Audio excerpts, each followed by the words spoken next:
ya. Sahabat Bima Mukti, perjalanan yang cukup panjang itu kan, sampai suka dukanya, hujan, badai. Emang kalau yang namanya tugas ibarat kata tentara, kita udah kagak bisa ngelak dah tuh. Ya. Nah cuman kita kan tahu nih kalau bidan Ratna tugas di Puskesmas Sukamahi.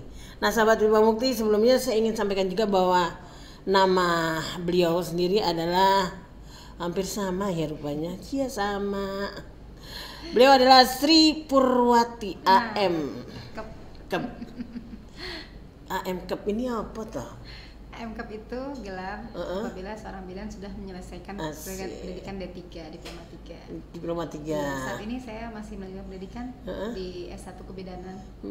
Jadi masih terus belajar nih? Masih terus belajar. Amin ya Allah. Kan tugas gue sama kayak saya juga. Aduh, pulang dari sini juga belajar. Iya. Belajar makan, kan belajar ngolah. Berarti masih mengenyam pendidikan untuk? Ya, saat ini masih melakukan sekolah lagi di program S1 Kebidanan. S1 Kebidanan. Semester 2. Wih, bom semester 4 kagak balik-balik dia. Oke, ini ngomongin masalah puskesmas. Kita kan kalau ke puskesmas kita suka lihat tuh Puskesmas Sukamahi, terus banyak banget tulisan-tulisan. Aduh kalau membaca pegel. Itu kayak macam-macam program, itu banyak programnya apa aja sih tuh yang ada di puskesmas itu kalau boleh tahu? Iya, puskesmas di kita itu ada 5 program inti ya, yaitu program pengobatan ya. Pengobatan itu sekarang sudah macam-macam, ada pengobatan biasa BP umum, ada pengobatan TB paru, bahkan sekarang juga udah ada screening HIV AIDS ya. Jadi udah ada polinya tersendiri. Ada poli tersendiri. Juga ada program KIA, kesehatan ibu dan anak, meliputi di dalamnya tuh tentang pemeriksaan kehamilan, imunisasi, KB, termasuk stunting dalamnya, tumbuh kembang anak ya. Malah sekarang ini di posyandu sudah ada screening terhadap stunting. Ya, jadi kita harus sedini mungkin gejala-gejala seperti itu sudah harus kita dapat. Dan hampir sudah mulai ditangani ya untuk masalah sudah ada pengobatan sendiri gitu ya. Terus juga ada pengobatan P2 itu tentang penyakit menular ya. Contohnya seperti saya adalah seorang surveillance, pegang program surveillance di Puskesmas Sukamahi. Surveillance itu yaitu suatu program yang melakukan pengamatan terus-menerus terhadap suatu penyakit yang menimbulkan potensi KLB, jadi luar biasa, umpamanya COVID, DBD. Atau misalnya wabah dan bencana seperti banjir. DBD itu gedungnya sebelah tuh. BPBD. Oh, iya.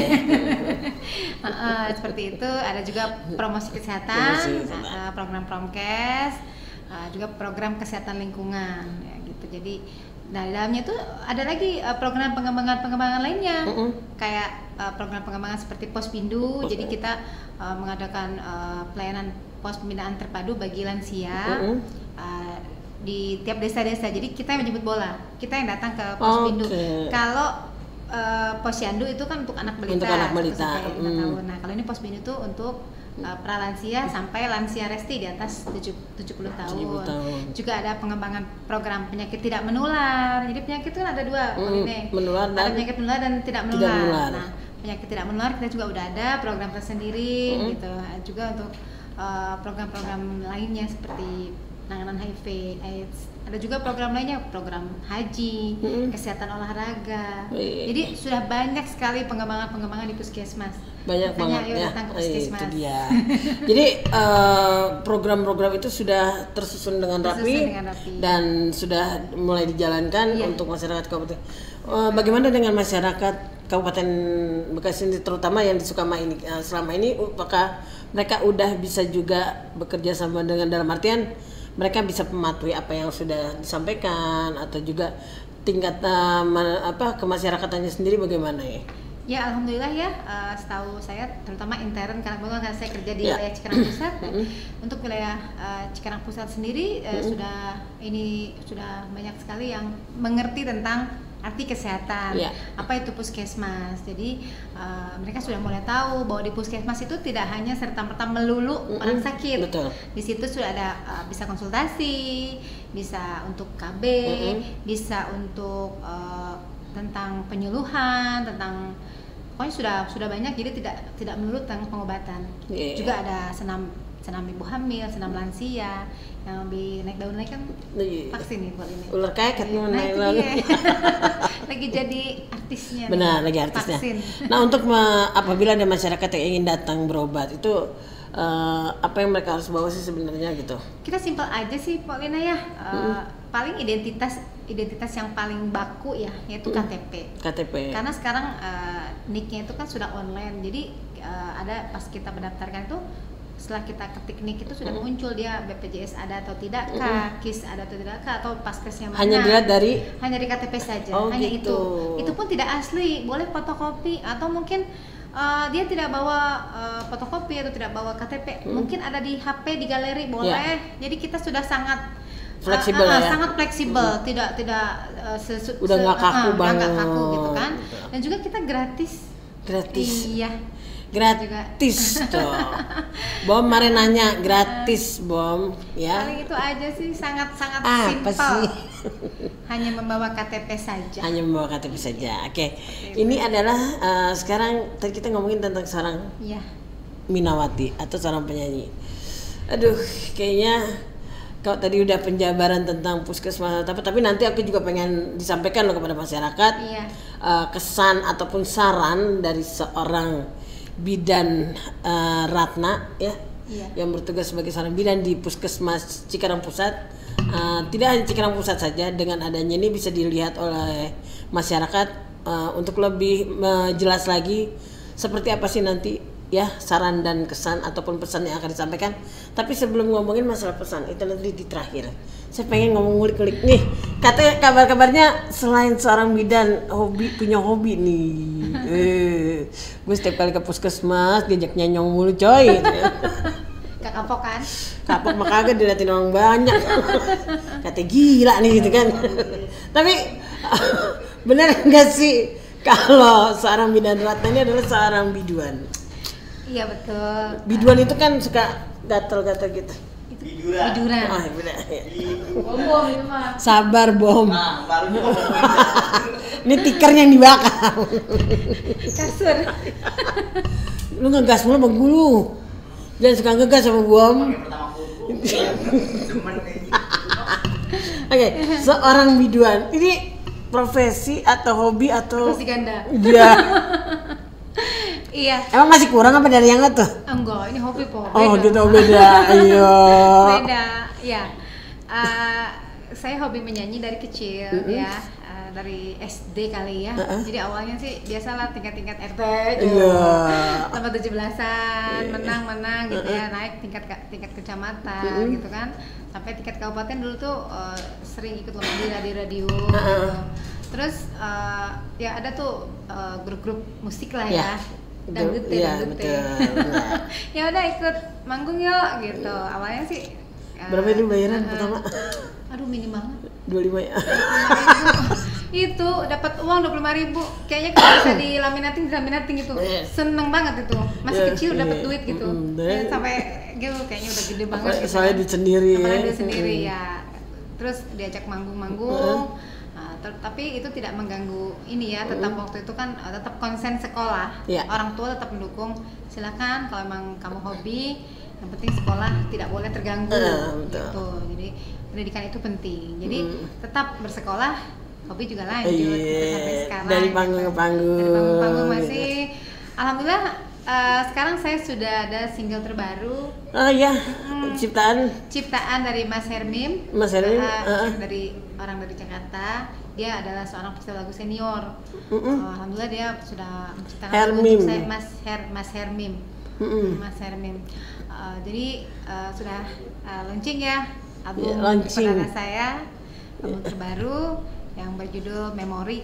Sudah launching di YouTube saya. Silakan memori. Begitu? Enggak. Tuh, ada permintaan nih. Biar enggak ada memorinya. Iya. Yang ini udah lemot Ya. Ada di YouTube saya yang namanya tuh Ratna Dewi Bidan Biduan. Ratna Dewi Bidan Biduan. Single terbarunya berjudul Memori. Lagunya seperti ini. Memori, oh memori. memori, hanya memori tentang dirimu. Melodi, oh melodi yang terindah hanya dengan dirimu. Denganmu. Kok kayak danar? Itu dangdut atau pop atau genrenya apa nih? Pop nuansa jadul. Jadi mungkin saya salah satu orang yang di masa saat ini tuh berani membuka kejayaan pop zaman dulu ya. Ini kalau nggak salah nih era 80 90-an. Iya. Jadi saya hampir setara dengan Andi Maria Matalata, kemudian juga. Jadi saya ingin mengulang kembali kejayaan pop saat ini kan. Diana Nasution, ya kan, itu dia ya. Era-era 90-an. Ini kenapa harus mengambil? Biasanya kan kita tahu dangdut. Dangdut ya. Kenapa larinya harus ke pop lawas agak-agak berbau? Iya, ya itu yang tadi saya ceritakan itu, Pok. Jadi saya ingin mengulang kembali masa kejayaan atau keemasan pop saat itu kan. Sekarang kan sudah mulai bergeser kan dengan musik yang akhirnya lagu-lagu lama juga dikembalikan. Akhirnya kita mungkin lebih interest gitu ya. Ya dengan versi yang berbeda. Tapi berbeda. kalau dulu kan memang dengan musik yang memang asli dengan seperti itu. Kalau sekarang kan udah beda gitu. Ini bedanya, betul bedanya bidan sama biduan apa sih kayak bidan? Hurufnya biduan. Kan? Oh enggak, enggak deh.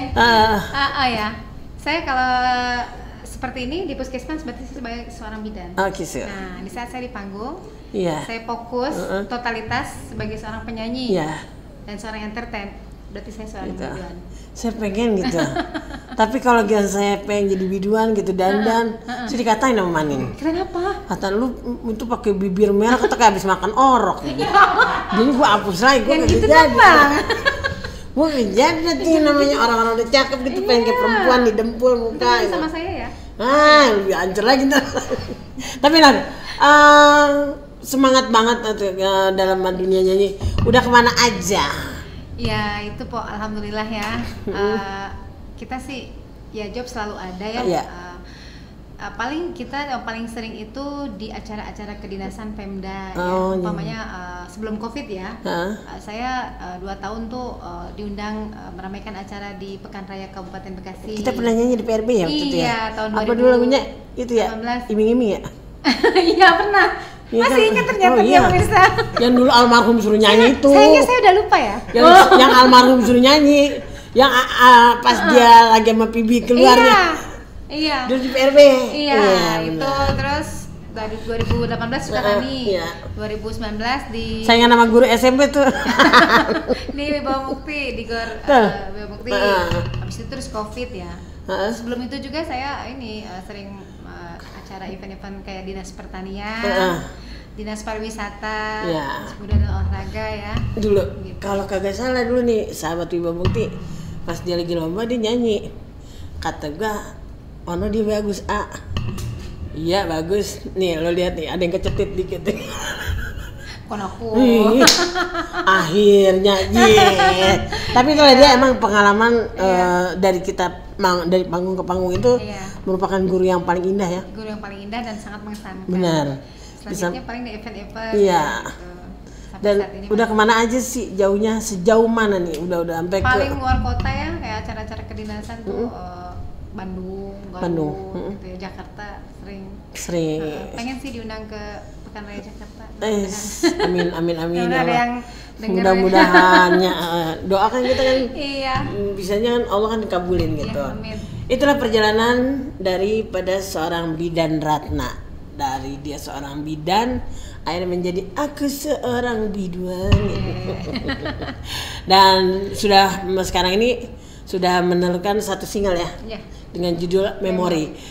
Memori ini dengan musik ala gender bernuansa jadul ya 90-an, tapi yang jelas untuk sahabat Wibawa Mukti mengulang kembali masa lalu ya, mengulang kembali. Terkadang kita punya memori yang tidak bisa dihilangkan. Itulah dia sebuah memori mengawali perjalanan sebagai seorang bidan, mengawali perjalanan menjadi seorang pengabdi negara dan juga seorang biduan itu salah satu hal yang berjalan dengan seiring, itu alhamdulillah banget ya. Tapi jangan kemana-mana, sebelum kita tutup nanti ada himbauan yang akan disampaikan oleh Ibu Bidan kita nih, spesial untuk sahabat Wibawa Mukti, dan itu harus didengarkan baik-baik, tapi setelah yang satu ini.